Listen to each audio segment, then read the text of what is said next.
adalah guru PAI di SMP Negeri 41 Palembang, sekaligus mahasiswa PPG di dalam jabatan kategori 2, batch 2 di LPTK YAIN Metro Lampung tahun 2024. Hari ini tanggal 30 Januari 2025, saya akan melakukan praktek pembekalan uji kinerja di kelas 8 dengan materi meneladani Nabi dan Rasul.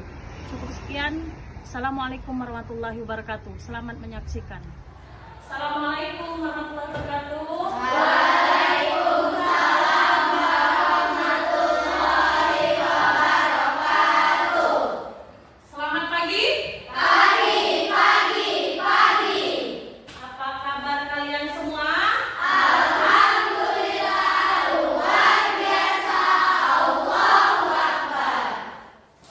Apakah kalian sudah siap untuk belajar hari ini, belajar pendidikan agama Islam? Siap. Sekali lagi Bu tanya, siap belajar agama? Siap. Selanjutnya kita akan berdoa terlebih dahulu. Untuk ketua kelas silakan memimpin doa sebelum belajar. Marilah teman-teman, sebelum kita belajar ada baiknya kita membaca doa. Berdoa dimulai.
Apita Ayu Novitalia, Fahira, Sri Lestari, Uci Azahra, Yoja Alia, Zira Zahrofa, Alia Deswita Arianti, Hoirun Nisa.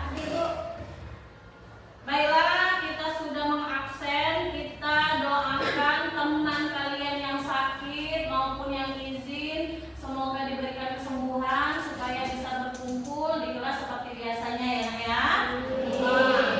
Sebelum memasuki materi pembelajaran hari ini, siapa yang masih ingat materi sebelumnya? Ayo, siapa? Ayo Suci, apa Suci materi sebelumnya?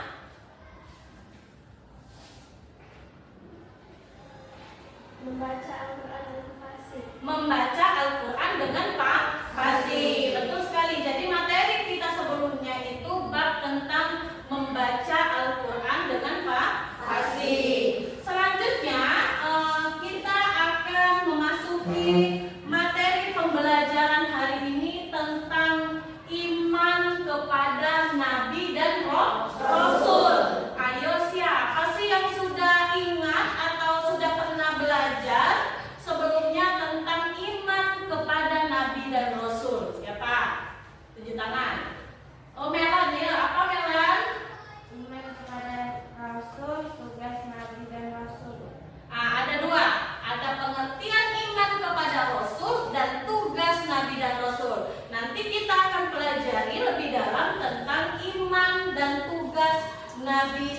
Rasul. Nah, kita akan belajar ya nak ya tentang iman kepada Nabi dan Rasul yang berkaitan dengan generasi zaman sekarang atau generasi pemuda zaman sekarang ya. Nah, ini Ibu akan menjelaskan video pembelajaran kita hari ini melalui pembelajaran PBL ya, Problem Based Learning, yang berkaitan dengan permasalahan yang ada ya, yang ada di lingkungan sekitar kita. Sebelumnya kita akan mengetahui dulu tujuan pembelajaran kita hari ini. Ini bisa anak-anak lihat ke depan. Tujuan kita pembelajaran hari ini ada 3. Yang pertama, melalui metode Binfeld-Enders, kalian dapat menjelaskan makna iman dan Nabi kepada Nabi dan Rasul Allah dengan benar, serta meyakini bahwa Allah Subhanahu wa Ta'ala mengutus para Nabi dan Rasul untuk menyampaikan wahyu kepada umat manusia. Dan tujuan pembelajaran kita yang kedua, yakni melalui pembelajaran berbasis masalah yang Ibu sudah sampaikan, memberikan contoh penerapan keteladanan terhadap Nabi dan Rasul dalam kehidupan generasi digital atau generasi sekarang dengan benar, serta menjadikan pribadi yang bertanggung jawab, jujur, dan dapat dipercaya. Dan tujuan pembelajaran kita yang ketiga, melalui pembelajaran berbasis produk, kalian dapat menyusun paparan tentang penerapan sifat-sifat Rasul dalam kehidupan generasi digital, serta terbiasa meneladani sifat Nabi dan Rasul kepada kehidupan kita sehari-hari. Ini tujuan pembelajaran kita. Anak-anak, sebelum memasuki materi lebih dalam, Ibu akan menayangkan sebuah video. Anak-anak bisa menyimak dari video tersebut ya, menyimak, memperhatikan. Setelah selesai video itu ditayangkan, anak-anak bisa memberikan kesimpulan dari video tersebut. Apa sih maksud dari video yang Ibu tampilkan tersebut? Bisa dipahami? Bisa. Ibu akan menampilkan video pembelajaran.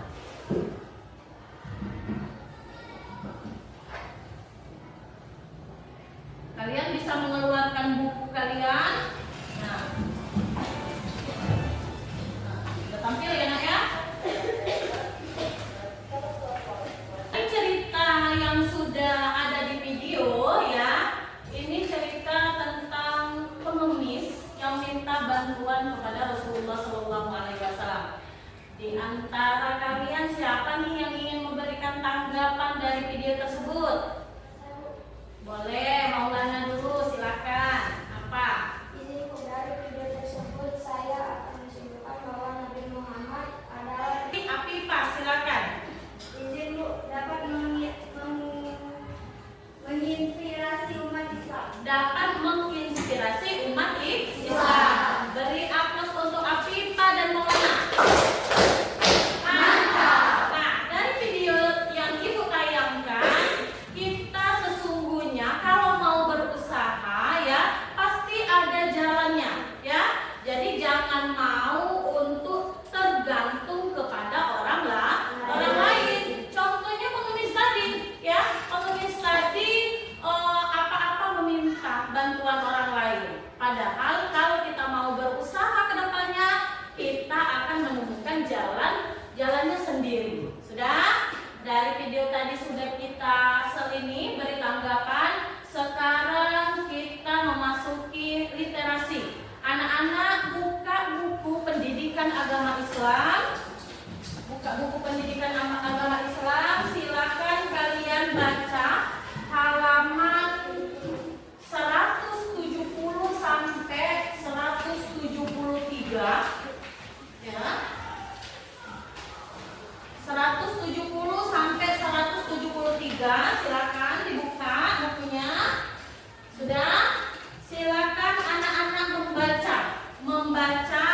Setelah dibaca, anak-anak bisa menulis hal-hal penting yang ada di halaman tersebut. Silakan dituliskan ya. Jadi dibaca dulu bukunya, literasi sebentar, dan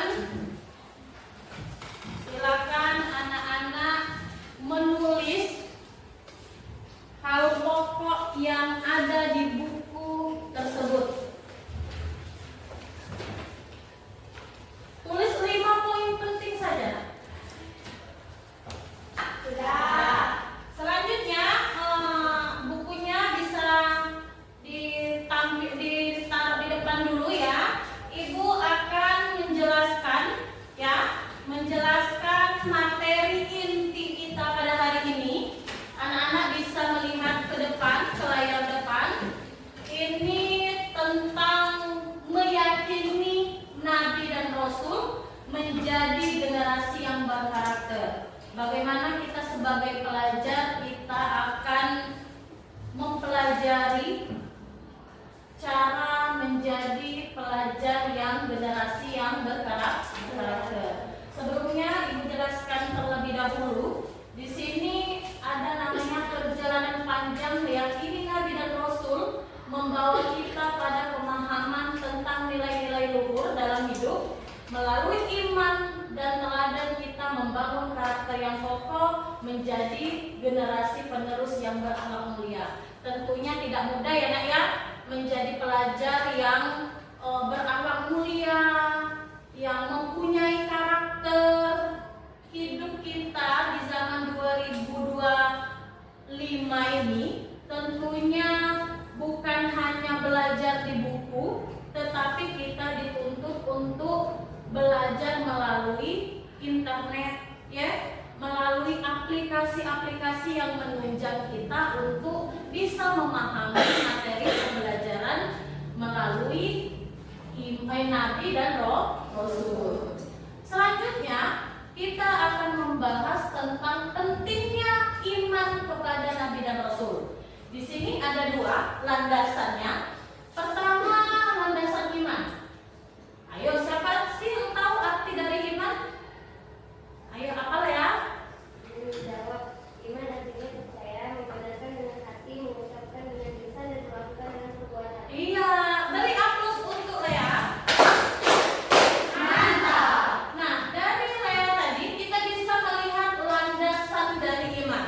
Iman artinya percaya, ya, meyakini dengan hati, ya, mengucapkan dengan lisan, dan melakukan dengan perbuatan. Tentunya landasan iman di sini, terutama iman kepada Nabi dan Rasul, merupakan rukun iman keempat, ya, dan menjadi dasar kepercayaan pedoman hidup. Setelah kita percaya kepada Allah Subhanahu wa taala, sudah kita percaya kepada Al-Qur'an, dan kita percaya tentang iman kepada Nabi dan Rasul. Selanjutnya Ibu akan membahas tentang sumber petunjuknya.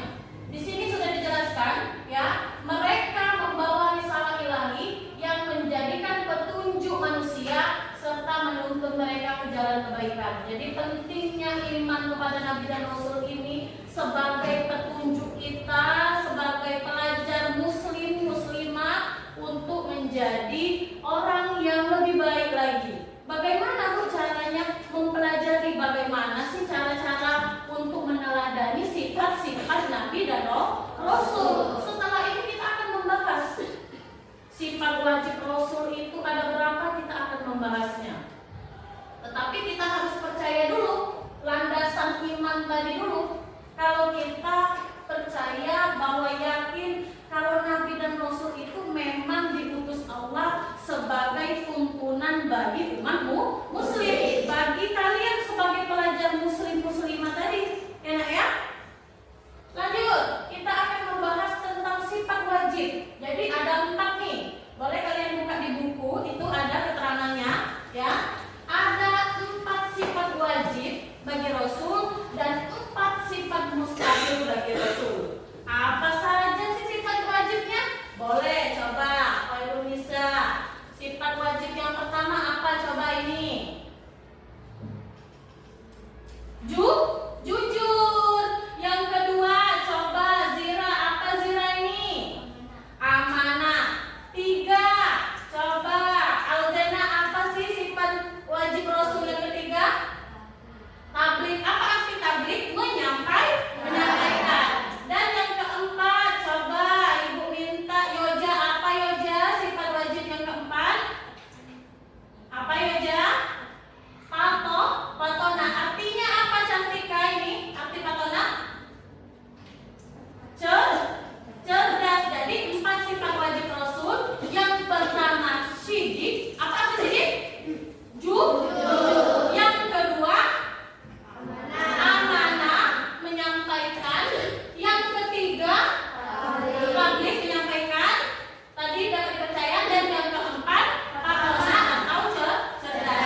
kaitannya dengan kehidupan sehari-hari ya. Boleh, silakan. Nah, nanti ya apa namanya tuh pas maju. Oke.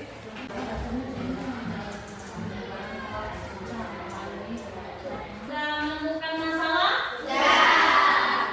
Ketika nanti persentase ke depan, mohon suaranya agar diperjelas ya, supaya teman-temannya bisa memahami, sudah bisa mengerti, bisa mencontohkan dalam kehidupan sehari-hari ya. Sudah, kita mulai untuk persentase kelompok sidik atau kelompok jujur. Silakan kelompok sidik mempresentasekan hasil dari permasalahan dan diskusi bersama temannya. Silakan. Dulu ya. Kelompok lain bisa mendengarkan. Assalamualaikum warahmatullahi wabarakatuh. Kami dari kelompok 1 media sosial. Seorang siswa kelas 7, sebut saja namanya Adi, sering memposting foto-fotonya di media sosial. Suatu hari, beberapa teman sekelasnya meninggalkan komentar negatif di bawah fotonya, seperti mengejek penampilannya dan menulis kata-kata kasar. Komentar tersebut menyebar dan siswa-siswa lain ikut-ikutan membuat meme tentang Andi. Akibatnya Andi merasa malu, kehilangan percaya diri, dan mulai mengurungkan datang ke sekolah. Ini menunjukkan bagaimana bullying di media sosial dapat berdampak buruk pada kesehatan mental seseorang. Nah, di sini permasalahannya tentang bullying yang suka meninggalkan komentar ya di media sosial. Silakan, permasalahannya apa? Bisa dijelaskan dan berikan apa jawaban, solusinya. Bullying di media sosial. Masalah 1. Sifat apa yang dapat kita teladani dari Nabi dan Rasul dalam menghadapi perlakuan buruk dari orang lain? Nah, bagaimana caranya? Dari Nabi Muhammad SAW kita bisa meneladani sifat sabar dan pemaaf. Ketika beliau dihina atau disakiti, beliau tidak membalas dengan keburukan, melainkan dengan kesabaran. Beliau juga selalu berusaha memaafkan orang yang menyakitinya, seperti ketika ada orang yang melemparinya dengan batu. Beliau tetap mendoakan mereka agar mendapatkan hidayah. Masalah 2. Apa yang seharusnya dilakukan Andi jika ia merasa dihina atau dihina di dunia maya berdasarkan ajaran Nabi dan Rasul? Andi sebaiknya bersabar dan tidak membalas dengan keburukan. Ia bisa meminta bantuan orang tua atau guru untuk menangani masalah ini dengan cara yang baik, serta berdoa agar dirinya diberi kekuatan dan kesabaran. Nabi Muhammad SAW mengajarkan untuk selalu bersikap baik meskipun orang lain berbuat buruk kepada kita. Nah, inti dari kelompok 1 ini, mereka yang mendapatkan bullying terhadap media sosial, selain sabar, ya, pemaaf, sifat yang dimiliki oleh Rasulullah. Beri aplaus untuk kelompok 1. Mantap. Sekali lagi, beri aplaus untuk kelompok 1. Mantap. Silakan kelompok 1. Selanjutnya kita akan mempersilakan persentase kelompok 2. Kalau tadi tentang bullying terhadap media sosial yang ada kaitannya dengan Nabi Muhammad atau sifat wajib Nabi dan Rasul, sekarang silakan kelompok 2 mempresentasikan. Suaranya agak diperjelas supaya temannya bisa memahami apa permasalahannya. Assalamualaikum warahmatullahi wabarakatuh. Waalaikumsalam warahmatullahi Penyebaran hoax melalui grup chat. Penyebaran hoax melalui grup chat WA atau grup chat ini ya, media sosial lainnya. Ya, lanjut. Di Apa? sebuah grup chat kelas, seorang membagikan sebuah berita tentang adanya ujian mendadak di luar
kesimpulan atau yang ingin Ibu kasih ketegasan, ini Ibu mendapati anak-anak sudah bisa ya mencari suatu masalah di lingkungan kita. Yang pertama berkaitan dengan bullying.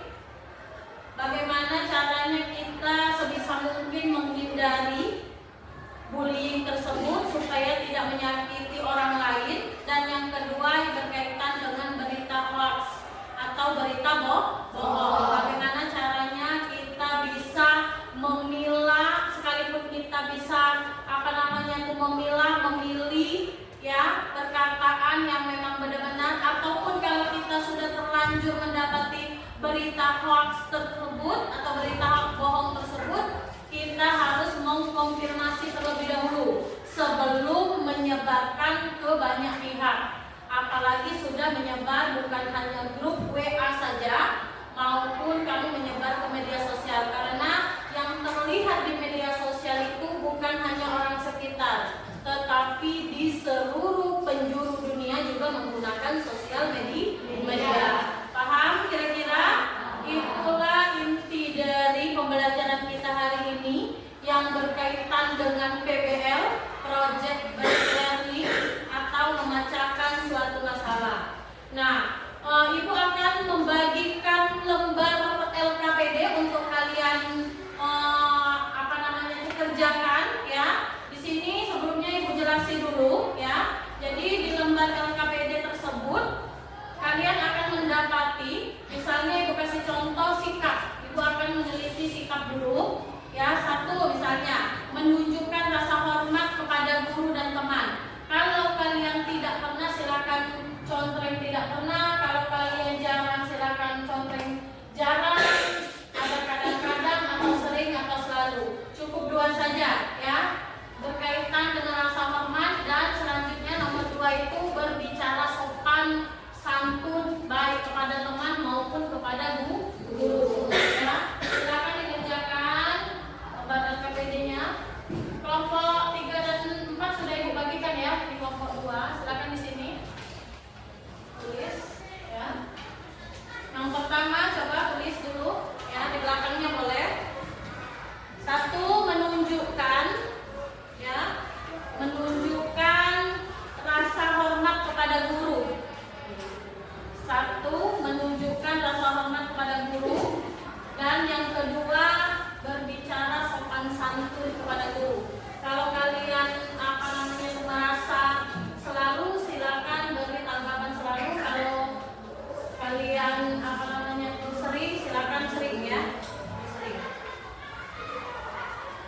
Boleh di buku latihan, boleh disalin di buku latihan, boleh. Kerjain dulu nak itunya. Evaluasinya itu.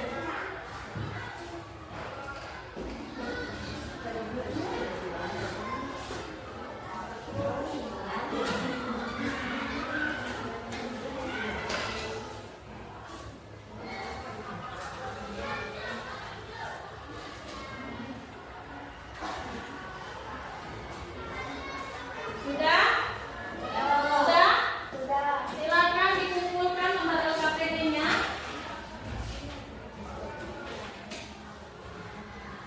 Kumpul ke depan.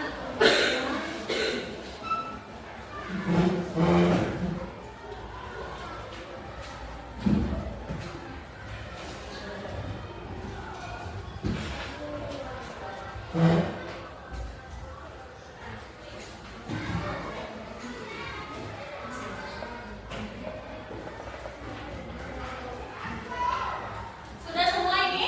Sudah semua ya.